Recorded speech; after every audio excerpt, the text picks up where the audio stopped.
बिस्मिल्लाहिर्रहमानिर्रहीम। अस्सलाम वालेकुम, वेलकम टू माय किचन। उम्मीद है आप सब लोग खैरियत से होंगे। अल्लाह ताला सबको अपने घरों में खुश और आबाद रखे। आज मैं आपके साथ जो रेसिपी शेयर करूंगी मोस्टली वो हम मुहर्रम के महीने में ही ज़्यादा इस्तेमाल करते हैं, या 9 और 10 मुहर्रम में ये सारी रात हमारे घरों में ये पकती थी और सब लोग बहुत जोश और जज्बे के साथ इसमें शामिल होते थे। अब जैसे जैसे वक्त बदलता जा रहा है चीज़ें बनानी भी आसान हो गई हैं। इस पहले तो ये होता था सारी रात घूटते थे, अब ये है आपके पास अगर ग्राइंडर है या हैंड चॉपर है कुछ भी, तो उससे आराम से ये हलीम तैयार हो जाता है। मैं आज आपको एक बहुत इसकी रेसिपी शेयर करूँगी जो आप जब घर में बनाएंगे तो आपको बहुत ही मज़ा आएगा। और ये मेरी रेसिपी है, जब आप इसे ज़रूर आप एक दफ़ा अपने घर में ट्राई कीजिएगा। उसके लिए सबसे पहले मैंने ये 1.5 किलो चिकन लिया है। ये बोनलेस नहीं है, ये विद बोन है, क्योंकि जो मुर्गी का गोश्त होता है उसमें वैसी जायका नहीं होता। इसलिए अगर आप बग़ैर हड्डी के चिकन लेंगे तो उसमें जब आप हलीम बनाएंगे तो वो इतना अच्छा जायके, या तो मीट का या बीफ का हो तो उसमें अगर आप बोनलेस भी हो तो वो बहुत अच्छा लगता है। ये 1.5 किलो ये चिकन है और इसके साथ ही ये 1.5 पाव तकरीबन, यानी 1.5 प्याली ये मैंने गंदम ली है और 1.5 प्याली मैंने इसमें जौ डाला है। इससे बहुत अच्छा जायका आता है। ये समझिए आप 1.5 पाव है ये दोनों चीज़ें।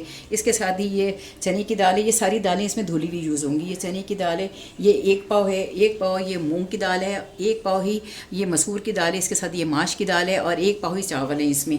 और इसमें बहुत ज़्यादा मसाले नहीं पड़ते, ये यानी जो हमारे घर में आम तौर पर यूज़ होते हैं उन्हीं मसालों के साथ ये बनाया जाता है। मैं अब क्योंकि ये इंग्रेडिएंट्स ये दालें ज़्यादा थी इसलिए मैंने उसके साथ मसाले शो नहीं किए। मैं अब नेक्स्ट उसमें आपको और फिर जैसे जैसे मैं इस्तेमाल करती जाऊँगी मैं आपको बताती जाऊँगी कि उसमें कौन कौन से मसाले यूज़ हो रहे हैं। लेकिन ये कि इस दफ़ा इस रेसिपी को आप ज़रूर पकाइएगा। और ये फुल ऑफ प्रोटीन और इसमें इतने ये कार्बोहाइड्रेट से भरपूर है। ये आप अपने घर में यानी रूटीन में भी आप इसे अपने खाने में शामिल कर सकती हैं और ये आपके बच्चों को बहुत ज़्यादा ताकत देगा। आप इसे ज़रूर एक दफ़ा ट्राई कीजिएगा, इंशाल्लाह आपको बहुत ही मज़ा आएगा। ये देखिए हलीम में जो है ज़्यादा मसाले यूज़ नहीं होते जो हमारे नॉर्मल खानों में पड़ते हैं। इसमें ये नमक है, क्योंकि मैं जब डालूंगी तो साथ साथ आपको इसकी क्वांटिटी बताती जाऊंगी। नमक, इसमें ये सुर्ख मिर्च है, ये इसमें ये हल्दी और ये पिसा हुआ धनिया, गरम मसाला और ये इसमें कौरवा ज़ीरा है ये शामिल। ये जब जैसे जैसे मैं डालूंगी तो मैं आपको, क्योंकि इसमें ये मैंने दालों में भी यूज़ करना है ये थोड़ा सा मसाला, इसलिए मैं इतनी सारी मैं आपको इंग्रेडिएंट बता नहीं सकती थी। और जो बात मैं भूल गई वो ये था कि ये मैंने दालें सुबह सुबह भिगो दी थी, क्योंकि गर्मी है, अगर मैं रात को भिगोती तो ये ख़राब होने का डर था, क्योंकि पकते हुए में भी 12-1 बज जाता है। तो इस वजह से मैंने ये सुबह भिगोई थी और इसे तकरीबन भीगे हुए इन सब दालों को 5 घंटे से ज़्यादा हो गया है। और ये सब मैंने बहुत अच्छी तरह धोकर और साफ़ सुथरा करके मैंने इन दालों को भिगोया था। और अब मैं जब दोबारा पतीले में डालूंगी तब भी एक दफ़ा मैं इनमें से पानी निकाल दूंगी सारा। और जो है इसके साथ ही मैं ये हलीम का एक पैकेट है, नेशनल का ले लें आप, शान का ले लें, जिसका आपका दिल चाहे, लेकिन मैं हलीम का यूज़ करती हूँ। ये एक ज़रूर इसमें डालना है, क्योंकि इसमें जो चीज़ें होती हैं मोस्टली वो हमारे पास होती नहीं हैं, तो आप ये डालेंगे तो, जबकि मैं वैसे ये डब्बे के मसाले यूज़ नहीं करती, लेकिन आप ये ज़रूर ये देखिए ये हलीम का ये एक पैकेट डालेंगे, इससे बहुत अच्छा जायका आएगा। मोस्टली सारे मसाले मैं खुद बनाती हूँ और इस्तेमाल करती हूँ, लेकिन ये इसके लिए बहुत ज़रूरी, क्योंकि इसे मैंने देखा है बहुत अच्छा टेस्ट आ जाता है हलीम का ना। अब और इसके साथ ही ये प्याज है, क्योंकि मैंने जो चिकन है उसका कोरमा बनाना है, उसमें ये मैं 3 प्याज डालूंगी। 1 प्याज मैं निकाल के बाद में जब इसे भगाऊंगी तो मैं उसमें शामिल करूंगी। उसके साथ ही अदरक है, हरी मिर्चें, हरा धनिया, पुदीना, नींबू, ये सब यूज़ होगा। जैसे जैसे मैं हलीम बनाती जाऊँगी मैं आपको साथ साथ वो चीज़ें दिखाती जाऊँगी, क्योंकि वो इसकी रेसिपी बहुत बड़ी है, इसलिए मैं चीज़ों को शॉर्ट कर करके आपको दिखाती जाऊँगी। तो अब और इसमें लहसुन अदरक 2-3 खाने के चमचे इसमें मैं लहसुन अदरक भी यूज़ करूँगी। जब वो मैं डालूंगी तो वो भी मैं आपको दिखाऊंगी, क्योंकि पहले मैं दालें चढ़ाती हूँ, उसके बाद मैं ये कोरमे के लिए कोरमा बनाऊंगी, तो फिर वो मैं आपको साथ साथ दिखाती जाऊँगी। और आप ज़रूर मेरी इस रेसिपी से अपने घर में हलीम बनाइएगा, आप देखेंगे इतना मज़ेदार बनेगा इंशाल्लाह ताला। अब मैं जैसे जैसे ये चढ़ाती जाती हूँ और आपको दिखाती हूँ। बिस्मिल्लाहिर्रहमानिर्रहीम। ये मैंने सारी दालें तकरीबन 1.5 जगह, मेरा शीशे की जगह इसमें तकरीबन ये आप समझें कि ये 2 लीटर मैंने पानी इसमें डाला है और इसको उबलने के लिए मैंने रख दिया सारी दालें। लेकिन इसमें ये देखिए ये जो चावल हैं ये मैंने नहीं डाले। ये मैं जब मेरी ये दालें गल जाएंगी उसके बाद में इसमें ये चावल ऐड करूँगी, नहीं तो होता ये कि चावल जल्दी गल जाते हैं और वो नीचे लग जाते हैं। जौ और गंदुम भी मैं इसके साथ नहीं, ये सिर्फ मूंग, मसूर, माश और चने की दाल है जो मैं उबाल रही हूँ। और जब इसमें उबाल आ जाएगा तो मैं उस वक्त इसका ढक्कन बंद करूँगी। और ये याद रखना चाहिए कि कभी भी जब दालें उबल रही हों तो उसका ढक्कन नहीं बंद करना, नहीं तो ये होता है कि उसके फटने के बहुत ज़्यादा चांसेस हो जाते हैं, और इसे बहुत केयरफुली यूज़ करना चाहिए कि क्योंकि ख़तरनाक चीज़ है। और ये जब उबाल आ जाएगा तो मैं इसमें थोड़ा मसाला ऐड करूँगी, उससे ये होता है कि दालों में बहुत अच्छा जायका आ जाता है। लेकिन ये कि ये उस वक्त मैं करूँगी जब मैं इसका ये उबाल आ जाएगा और उसके ऊपर जो एक स्केम्स और जो फेना आ जाता है वो मैं उतार के उसके बाद फिर मैं इसमें दालें डालूँगी। और जब ये उबलेगा तो फिर मैं आपको दिखाती हूँ। पहले क्योंकि इसे उबलने में भी तकरीबन 10 मिनट तो या 7-8 मिनट तो लगेंगे, इसलिए मैं आपसे बाद में मिलती हूँ। देखिए अल्हम्दुलिल्लाह रब्बिल आलमीन ये दाल उबल गई। इसमें ये देखिए ये जो झाग आया है ना, इसको ज़रूर उतार लेना चाहिए। अगर ये दाल में साथ शामिल होता है, जैसे गोश्त जब हम बनाते हैं उसमें जो खून होता है अगर वो साथ शामिल हो जाए तो वो अपना जायका छोड़ देता है, इसी तरह इसका भी जायका सारा दाल में आ जाता है। इसके साथ ही मैं इसमें ना थोड़ा इसमें मूंग, मसूर, माश और चने की दाल है, इसमें मैं ये थोड़ी से साथ साथ ना इसमें ये 1 चमचा मैं नमक डालूँगी, ताकि इससे ज़रा इस जो दालों का टेस्ट है वो बहुत अच्छा होता है। जब वो उबल जाती है ना तो वो बहुत जायकेदार होती है। इसमें मैं ये एक चमचा ही मैं इसमें ये सूरख मिर्च डालूँगी और 1 चमचा ही मैं इसमें ये पिसा हुआ धनिया डाल दूँगी। इससे ये होगा कि इसका जायका बहुत अच्छा हो जाएगा। और ये थोड़ी सी मैं इसमें हल्दी, तकरीबन आधी चम्मच हल्दी है जो मैं इसमें डालूँगी। इसके साथ बाकी जो गरम मसाला वगैरह वो बाद में जब सब चीज़ें तैयार हो जाएंगी तो उस वक्त मैं इसमें डालूँगी। इसके साथ ही मैं इसमें ये बड़ी इलायची है, ये थोड़ी सी ये बस 2-3 मैं इसमें बड़ी इलायची डालूँगी। और इसके साथ ही मैं इसमें क्या कहते हैं ये तेज़पात के 1-2 पत्ते डालूँगी। ये मैं बाद में निकाल लूँगी जब ये इसमें लौंगे वगैरह यूज़ नहीं होंगी ना, इसमें मैं जो दालचीनी है वो डालूँगी। अब मैं इसका जो है ढक्कन बंद कर दूँगी और तकरीबन इसे मैं हल्की आंच पे 1 घंटा तकरीबन मैं इसे पकाऊंगी। हालांकि मैंने इसे भिगोया हुआ है लेकिन फिर भी मैं इसे तकरीबन और इसे दरमियान में से खोल के ज़रूर देखूँगी कि कहीं जो दालें हैं वो अब नीचे लग तो नहीं रही। कि ये नहीं करना कि आप इस दालों को ऐसे ही छोड़ दें, क्योंकि ये इनका लगने का भी चांसेस हो जाते हैं। और इसको ये तकरीबन मैं इसे 1.25 घंटे के बाद इसे फिर मैं दिखाती हूँ। मैं साथ ही इसके वो अपनी जो जौ और गंदम है वो भी चढ़ा देती हूँ, उसको फिर मैं आपको दिखाती हूँ। अल्हम्दुलिल्लाह रब्बिल आलमीन दालें सारी मेरी गल गई थी, तो अब मैं इसमें ये जौ और गंदम जो है इसे उबलने के लिए रखूँगी। और ये याद रखना चाहिए कि ये इसमें अगर आप बार बार चमचा चलाएंगे तो ये ऐंठ जाएगा, इसलिए इसको हल्की आंच पे और धीमी आंच पे आपने इसे पकाना है, ये याद रखिएगा। क्योंकि हलीम जो है ना वो बहुत नाजुक चीज़ है, ज़रा सी देर में ये अगर आप ज़रा सी लापरवाही करेंगे तो फ़ौरन ख़राब हो जाता है।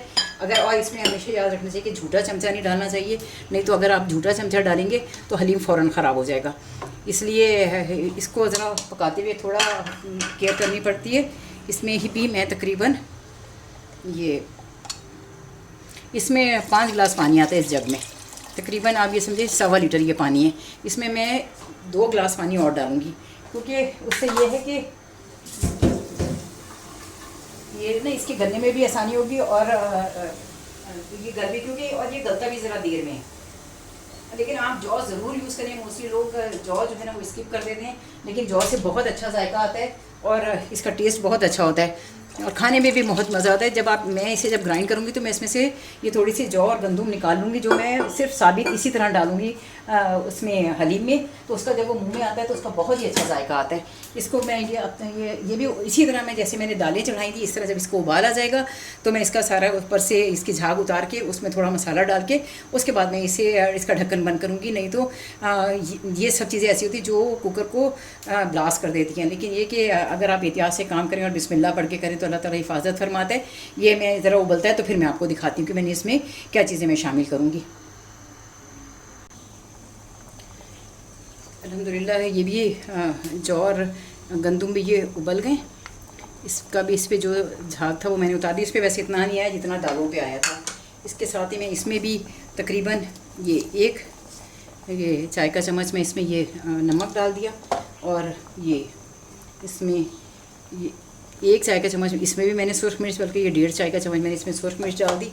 और इसके साथ ही इसमें भी ये पिसा हुआ 1 चमचा पिसा हुआ धनिया। इससे आप जब ये डालेंगे आप ये देखेंगे इतना अच्छा जायका उसका दालों का और जौ और गंदम का हो जाएगा कि आप, क्योंकि जब हम कोरमे में मिक्स करते हैं तो ये फीकी होती है, अगर आप इसमें कुछ नहीं डालेंगे तो ये फीकी। इसमें मैंने ये आधी चम्मच इसमें हल्दी भी डाली है। तो इसलिए मैं जो पकाती हूँ मेरा अपना ये तरीका है। आप अगर आप चाहें तो आप जिस मर्ज़ी तरीके से बनाएं, लेकिन मैं इसमें आप बगैर कुछ डाले भी दालें उबाल सकते हैं। लेकिन ये कि इसमें यह है कि बहुत अच्छा जायका आ जाता है हलीम में, और वो बिल्कुल बैलेंस हो जाती है। जब आप इसे कौरमे में डालते हैं तो ये बिल्कुल बैलेंस हो जाता है। ये देखिए अब उबाल आ गया तो मैं इसका ढक्कन बंद कर दूँगी और इसे हल्की आँच पे मैं पकाऊँगी। ज़रूरी नहीं कि ये बहुत ज़्यादा कुकर तेज़ आँच पे पके, तो इसके अंदर ये हल्की मध्यम आँच पे जो बना तो ये होता था सारी रात ही ये पकती थी तो इसका जायका आता था। लेकिन ये है कि इसे मैं हल्की आँच पे ये पकने के लिए छोड़ दूंगी। अब जब ये रेडी हो जाएगी तो फिर मैं, जब ये दालें गल जाएंगी तो मैं आपको कोरमा बना के फिर मैं आपको दिखाऊंगी। जब मैं कोरमा बनाऊंगी तो फिर मैं आपको दिखाती हूँ। फिर मिलते हैं आपसे 10-15 मिनट के बाद।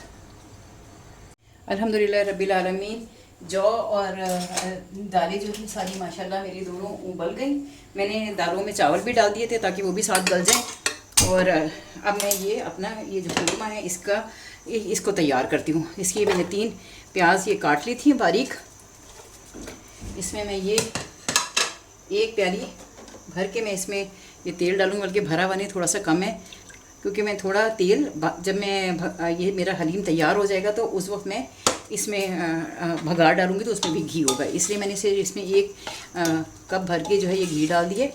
पहले मैं इसे फ्राई करूँगी और फ्राई करके इसे निकाल लूँगी। उसके बाद फिर मैं इसमें चिकन डालूँगी, क्योंकि ये भी हो सकता था कि मैं चिकन डाल के सारी चीज़ें ऊपर से डाल के उसको मैं पका देती और बाद में बघार देती थी। लेकिन ये कि मैं चिकन को पहले थोड़ा सा फ्राई करूँगी, उसके बाद मैं उसमें सारे मसाले डालूँगी। मैं ज़रा जल्दी तेज़ आंच में इसे फ्राई कर लूँ, उसके बाद मैं आपको आगे दिखाती हूँ ज़रा।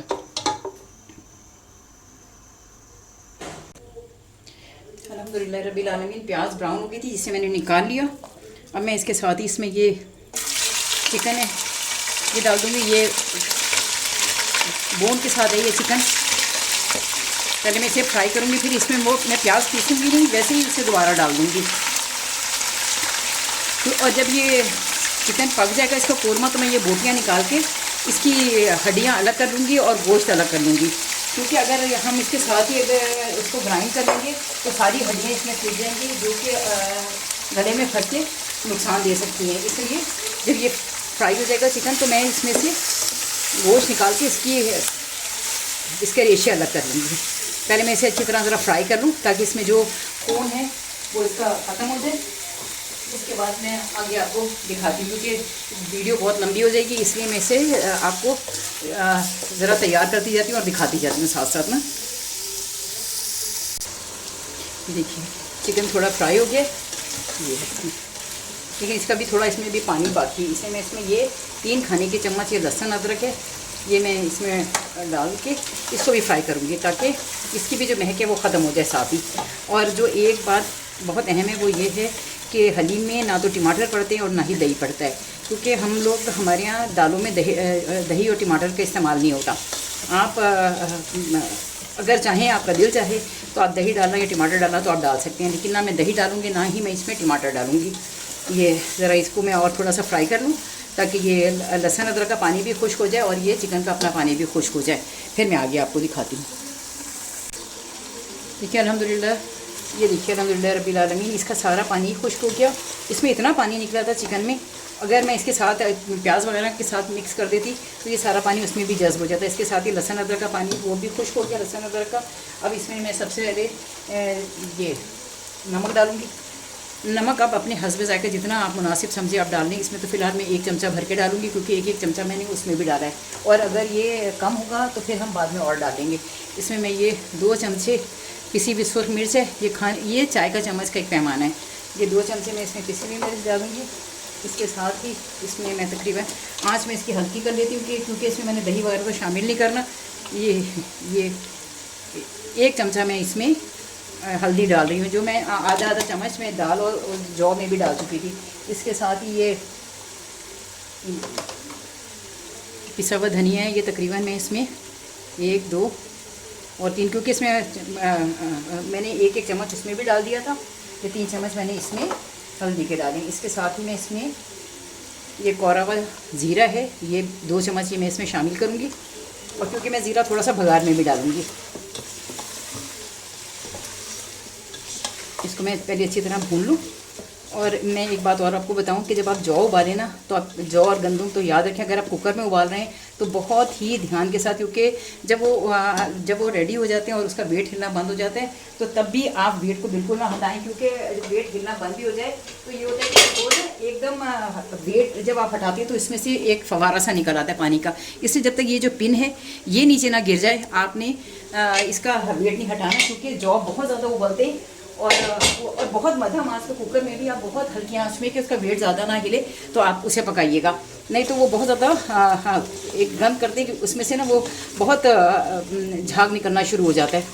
इसे मैं थोड़ी देर भून के इसमें मैं तकरीबन ये 1 लीटर पानी डाल के इसे मैं रख दूँगी। उसके बाद जब ये थोड़ा भुन जाएगा, इसलिए ये गल जाएगा, तो फिर मैं इसमें इसकी बोटियां निकाल के और इसके रेशे कर लूँगी। पहले मैं ज़रा, क्योंकि मसाला अगर आपका अच्छा नहीं डला होगा, और ये इसके साथ ही मैं इसमें ये एक पूरा पैकेट में ये नेशनल का ये मसाला डाल रही हूँ, ताकि ये इसके साथ ही भून जाए और इसमें ज़रा भी कोई कच्चापन ना रहे। मैं वैसे मोस्टली यूज़ नहीं करती, क्योंकि इसमें थोड़ा इन मसालों में कड़वापन होता है, इसलिए कोशिश करें कि ज़्यादा आप अपने बनाए हुए मसाले जो है ना वो यूज़ करें।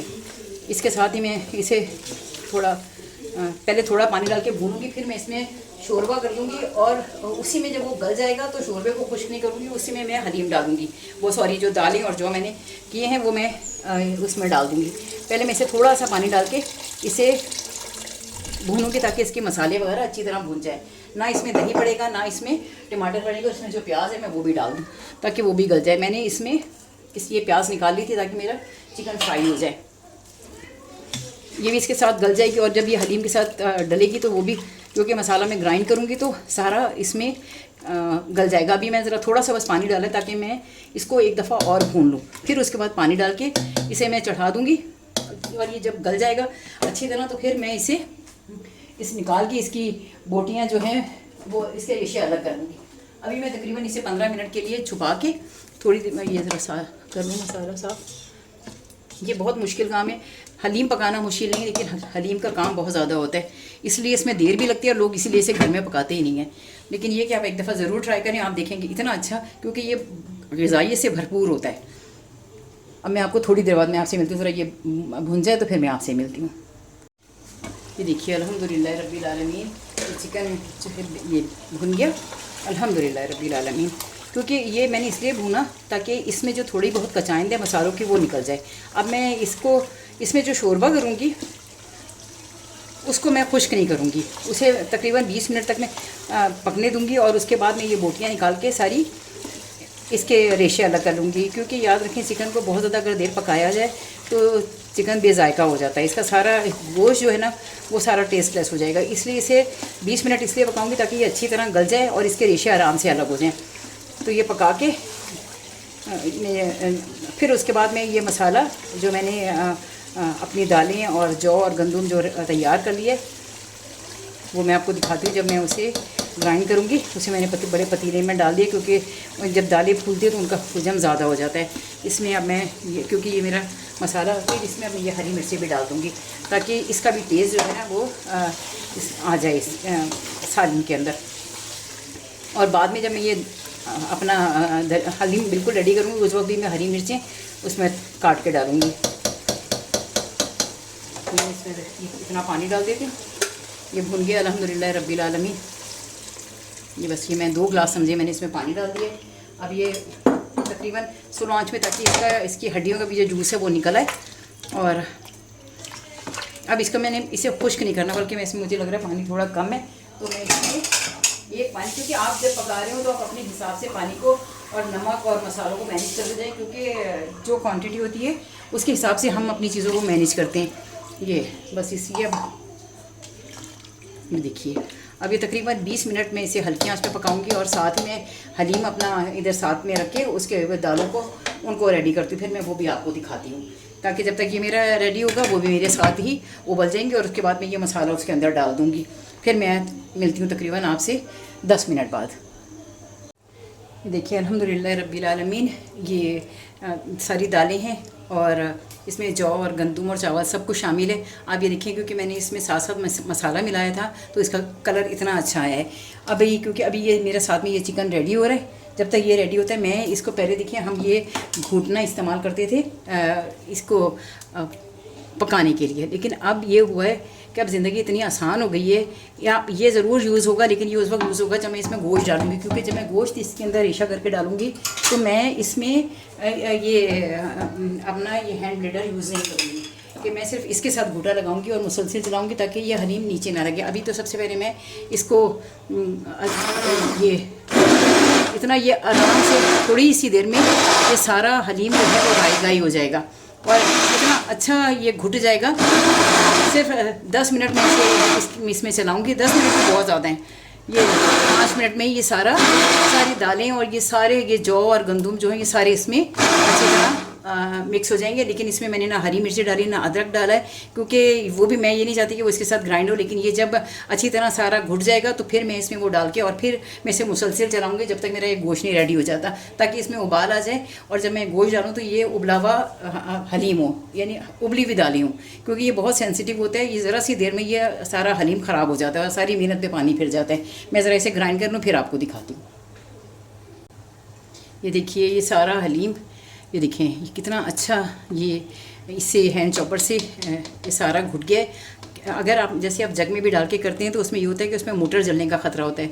हैंड चॉपर में ये होता है कि ये इसकी मशीनरी ऊपर की तरफ होती है, इसलिए उसको ज़्यादा नुकसान नहीं पहुंचता और ये आराम से साफ़ भी हो जाता है। जग से ये होता है इसे निकालना मुश्किल होता है, इसलिए अगर आपके पास हैंड चॉपर, आपको पता है जो बड़े बड़े हलीम घर हैं जहाँ बहुत मशहूर हलीम है जिनके, वो भी अब कोई भी हाथ से घोटा नहीं लगाता, घोटने से सब के सब ये ग्राइंडर यूज़ करते हैं और उनके पास बड़े बड़े ग्राइंडर होते हैं, इससे वो यूज़ कर रहे होते हैं। ये देखिए अल्हम्दुलिल्लाह रब्बिल आलमीन, ये तकरीबन 10 मिनट में ये सारा बिल्कुल घुट के फ्राई हो गया। ये देखिए अभी मैं इसे थोड़ी देर भूनूंगी, लेकिन अब आपने याद रखना है कि जब ये हलीम इस तरह रेडी हो जाए तो उसको मुसलसल चलाना है, क्योंकि अब इसमें लगने के चांसेस ज़्यादा हो जाते हैं, क्योंकि ये बिल्कुल घुट जाता है और दलिया जो है ये सारा ये बहुत ज़्यादा नीचे लगना शुरू हो जाता है, बिल्कुल एक रोटी जम जाती है।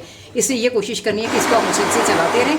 अब ये जब मेरे ये गोश्त रेडी होते हैं तो वो मैं जब सालन डालूंगी इसमें कोरमा अपना, तो फिर मैं आपको दिखाती हूँ। ये जब तक मैं थोड़ा इसको उबाल आ जाए उसके बाद मैं ये अपना इसके बोटियों के रेशे करके फिर मैं ये देखिए ये साथ ही ये मेरा ये जहाँ ये कोरमा भी रेडी हो रहा है, तो ये इसकी अभी थोड़ी देर में मैं इसकी बोटियाँ निकाल कर इसका रेशे करके फिर मैं इसमें डालूंगी, तो फिर मैं आपको दिखाती हूँ। ये तकरीबन ये अल्हम्दुलिल्लाह रब्बिल आलमीन ये सारा घुट चुका है। जो थोड़ी बहुत कसर रह गई वो थोड़ा सा मुंह में भी आता हो तो वो अच्छा लगता है। फिर मैं अभी आपसे थोड़ी बस 10 मिनट बाद इसमें उबाल भी आ जाए तो फिर मैं आपसे मिलती हूँ, फिर मैं दिखाती हूँ। मेरा अल्हम्दुलिल्लाह रब्बिल आलमीन मेरा ये हलीम रेडी हो गया। ये बहुत ही मुश्किल डिश है, पकाने में मुश्किल नहीं है लेकिन इसका काम बहुत ज़्यादा है। लेकिन ये कि जब आप हौसला करते हैं तो काम हो ही जाता है और आप जब ये बनाएंगे तो आपको बहुत ही मज़ा आएगा इंशाअल्लाह ताला। ये देखिए अल्हम्दुलिल्लाह रब्बिल आलमीन इसमें ये उबाल आना शुरू हो गया। ये देखिए मैंने ये चिकन को निकाल के इसका ये बारीक बारीक इसे रेशे कर लिए हैं। इस पर ग्राइंडर नहीं चलाना, इसे मैंने हाथ से तोड़ा है और इसे मैंने मशीन में नहीं डाला। अब सबसे पहले मैंने जो मेरा ये कोरमे का सालन था ये मैं इसमें डालूँगी। ये देखिए अल्हम्दुलिल्लाह बिस्मिल्लाह, ये मैं इसमें डाल के इसके साथ ही मैं इसमें ये सारे चिकन के रेशे ये मैं डाल देती हूँ। इसे मैंने हाथ से तोड़ा है गोश्त को। इसकी ये बहुत अच्छा लगता है, मुंह में आती हुई ये बोटियाँ ना बहुत अच्छी लगती हैं। और कोशिश करनी चाहिए कि गोश्त को आप मशीन से दूर रखें। अब ये ज़रा इसे मैं अच्छी तरह ये मिक्स कर लूँ और इसे मुसलसल मैं चलाती रही हूँ ताकि ये नीचे ना लगे। इसमें मैं बाद में मैं इसे नमक भी चखूँगी कि अगर नमक इसमें कम हुआ तो मैं और डाल दूँगी। ये इसमें मैं हरी मिर्ची मैंने जब मैंने कोरमा बना रही थी तो उस वक्त भी डाली थी, और जब मैं ये सर्व करूँगी तो उस वक्त भी मैं साथ रख दूँगी कि जिसने डालना हो तो वो अपनी मर्ज़ी से अपने हिसाब से डाल ले। और अभी मैंने इसमें गरम मसाला नहीं डाला, मैं वो भी डालूँगी, लेकिन मैं ज़रा इसको पका लूँ ताकि और इसमें आप ये याद है। और ये मैं अदरक भी मैं इसमें डालूँगी और साथ ही मैंने काट के भी रखी है, जो मैं जब डालूँगी ये जब सर्व करूँगी तो उसके साथ अदरक भी रखी हुई होगी। और ये इसमें उबाल आनी बहुत ज़रूरी है। आप इसे अगर आपने ये दाल में तो आ गई थी उबाल, लेकिन क्योंकि गोश्त में हाथ लगा है, अगर हम उसे वैसे ही डाल के और मिक्स कर देंगे और उबाल नहीं आएगा तो आप 1-2 घंटे में ये हलीम ख़राब हो जाएगा। गर्मी इतनी है, अगर आप फ्रिज में रख देंगे तो फिर भी ठीक है, लेकिन ये कि ये जब तक ठंडा होगा तो इसमें थोड़ा सा ख़राब होने के चांसेस हो जाते हैं। इसलिए बहुत ज़रूरी है कि इसको उबाल लिया जाए। मैं ज़रा इसे अच्छी तरह घोटा लगा दूँ। ये मेरी माँ की डोई है जो मैंने आज तक संभाल के रखी हुई है और ये मुझे बहुत अजीज़ है। ये थोड़ी सी देखिए ये टूट भी गई है, लेकिन ये मुझे फिर भी अच्छी लगती है क्योंकि ये मेरी माँ ने मुझे ला के दी थी। और ये आमतौर पे दालों में हमें लकड़ी का ही चमचा चलाना चाहिए। कोशिश करनी चाहिए कि आप लकड़ी का चमचा यूज़ करें, इससे दालें ऐंठती भी नहीं हैं और सही रहती हैं। अब मैं ज़रा थोड़ा इसको उबाल दे दूं, फिर मैं आपको दिखाती हूँ। फिर मैं जब भगाड़ डालूंगी तो उस वक्त फिर मैं आपको दोबारा दिखाऊंगी। अभी मैंने इसमें गरम मसाला नहीं डाला है कि ज़रा इसमें उबाल आ जाए फिर मैं गरम मसाला डालूँगी। जब तक हलीम में उबाल आता है मैं तब तक मैं ये अपना भगार, ये एक प्याज है जिसका मैं भगार बना के डालूँगी। हालांकि मैंने फ्राई करके ही चिकन डाला था, लेकिन ये कि भगार की बहुत अच्छी खुशबू आ जाती है। और ये मैं इसे भगार बना लूँ फिर मैं आपको ये दिखा। और साथ में हलीम भी वो हो रहा है, निकाल। ये देखिए ये प्याज, ये एक प्याज है जिसे मैं फ्राई करके इसमें इसका भगार डालूँगी। आप ये भी कर सकते हैं कि आप इस भगार में से थोड़ी सी प्याज निकाल लें और वो भी आप साथ रख दें, वो भी बहुत अच्छी लगती है। मैं थोड़ी सी इसमें से निकाल भी लूँगी प्याज। और ये देखिए साथ ये हलीम, ये साथ में उसमें माशाल्लाह उबाल आ गया। ये देखिए अल्हम्दुलिल्लाह रब्बिल आलमीन, ये आ गया। इसमें मैं, क्योंकि ये मैंने इसका चमचा बदल दिया था कि ये नीचे ना लगे, इसमें मैं सबसे पहले मैं ये गरम मसाला रह गया था डालना। साथ में प्याज भी फ्राई हो रही है और ये मैं 1 चमचा भर के मैं इसमें ये गरम मसाला, क्योंकि मैंने बिल्कुल गरम मसाला यूज़ नहीं किया, मैं ये डालूँगी। और साथ ही रखूँगी भी कि अगर किसी ने उसमें डाला है, अपने हलीम में डालें तो साथ वो डाल के खा सकते हैं। इसके साथ मैं चाट मसाला भी रखूँगी ताकि कुछ लोग पसंद करते हैं, नींबू तो वैसे ही रखा हुआ होगा। ये देखिए ये इसमें मैंने कोरा हुआ तकरीबन 1 चाय का चमचा इसमें मैंने कोरा हुआ ये ज़ीरा भी मिला दिया, उसकी भी बड़ी अच्छी खुशबू आ जाएगी। साथ में ये फ्राई हो रहा है, इसमें भी मैं थोड़ा सा ज़ीरा शामिल करूँगी। ये देखिए 1 चाय का चमचा ये भगार में ये सफ़ेद ज़ीरा मैं शामिल करूँगी। ये मेरा भगार भी साथ साथ बन रहा है। इसमें से थोड़ी सी प्याज मैं निकाल लूँगी, बाकी प्याज में इसमें, ये देखिए ये मेरी प्याज भी फ्राई हो रही है। और एक बात और याद रखनी है कि आप इसमें ना, जब आप हलीम रेडी हो जाए तो इसमें अपने हरा धनिया और पुदीना इसके साथ शामिल नहीं करना, वो आप अलग बना के रखिएगा, क्योंकि ये होते हैं हलीम ज़्यादा होते हैं और वो रखना पड़ता है। तो वो ये होता है कि हरा धनिया और पुदीना उसमें पड़े पड़े ख़राब हो जाता है और काला हो जाता है। इसलिए आप उसमें यानी सिर्फ इसमें आप अदरक और हरी मिर्चें तो आप डाल सकते हैं, लेकिन पुदीना नहीं आपने डालना है इसमें, क्योंकि उसे थोड़ा हम सेव करके रखते हैं तो वो उसमें जब हम यूज़ करते हैं तो हरा धनिया और पुदीना दोनों ख़राब हो जाते हैं। इसमें ये 1 चाय का चम्मच ये इसमें ये सफ़ेद ज़ीरा है, ये मैं इसकी बड़ी अच्छी खुशबू आती है इसलिए मैं डाल रही हूँ। और अभी मैं इसका फिर भगार लगाती हूँ तो मैं आपको दिखाती हूँ साथ। इसमें अब ये उबाल आ गया, इसमें मैं ये फ़ौरन ये अपनी प्याज जो ब्राउन की मैं इसमें डाल दूँ। इसे मैं फ़ौरन ही बाद में मैं जो बचे वो डाल दूँगी, लेकिन इसे छुपा दूँ ताकि इसके अंदर इसकी खुशबू बाकी रहे। और अभी मैं आपको फिर इसे जब निकालती हूँ तो फिर मैं आपको इसे दिखाती हूँ हलीम को। अल्हम्दुलिल्लाह रब्बिल आलमीन, ये मेरा हलीम रेडी हो गया है। अल्हम्दुलिल्लाह रब्बिल आलमीन, मेरा हलीम पक के तैयार है। अब मैं इसकी थोड़ी सी गार्निशिंग करती हूँ। सबसे पहले तो मैंने जो फ्राई करके फ्राई पैन से इसमें प्याज डाली थी वो तो सारी इसके अंदर गायब हो गई, क्योंकि हलीम ज़्यादा है। तो फिर मैंने और ये प्याज फ्राई की थी, इसलिए मैंने ये इसका जो ऑयल है ये मैं ऊपर डालूँगी थोड़ा सा, ताकि ये नज़र आए, वरना तो ये सारा इसके अंदर ना अगर मैं मिला दूँगी तो ये सारा गायब हो जाएगा। इसके बाद में इसमें ये थोड़ी सी ये मैं थोड़ी सी ये प्याज वैसी इसमें डालूँगी और थोड़ी सी रख लूँगी, ताकि अगर किसी ने बाद में और डालनी हो तो वो डाल ली। इसमें ये थोड़ा सा ये गरम मसाला भी रखा है, ये चाट मसाला भी रखा है, ये मैं इसमें नहीं डालूँगी। इसमें मैं इसके साथ ही मैं इसमें ये थोड़ी सी अदरक है ये थोड़ी सी ऊपर से डाल देती हूँ, और इसके साथ ही ज़रा सी ये हरी मिर्चें, ये साथ में कटी हुई चीज़ें पड़ी हुई हैं, जिसका जो दिल चाहेगा वो उठा के इसमें डाल देगा। ये हरा धनिया है थोड़ा सा, वो भी मैं इसमें डालती हूँ। हरा धनिया भी बड़ा मरे हुए पत्ते थे उसके, ये इसके साथ ही इसमें ये थोड़ा सा पुदीना भी, ये सब चीज़ें मैंने काट के साथ रख ली है कि जिसका जो दिल चाहेगा वो इसमें डाल लेगा। और ये अल्हम्दुलिल्लाह रब्बिल आलमीन ये मेरा बिल्कुल रेडी हो चुका है। आपको मेरी डिश अच्छी लगे, मेरी रेसिपी पसंद आए तो मेरे चैनल को लाइक करें, सब्सक्राइब करें, दिल चाहे तो बेल आइकन भी प्रेस कर दें, लेकिन मुझे अपनी दुआओं में ज़रूर याद रखें। अब ये है बहुत मेहनत तलब काम, लेकिन जब आप इसे बनाएंगे तो आपको बहुत अच्छा लगेगा और ज़िंदगी रही इंशाअल्लाह ताला तो आपसे किसी नेक्स्ट वीडियो में मेरी आपसे मुलाकात होगी। अल्लाह हाफिज़, फ़ी अमान अल्लाह, फ़ी अमान अल्लाह।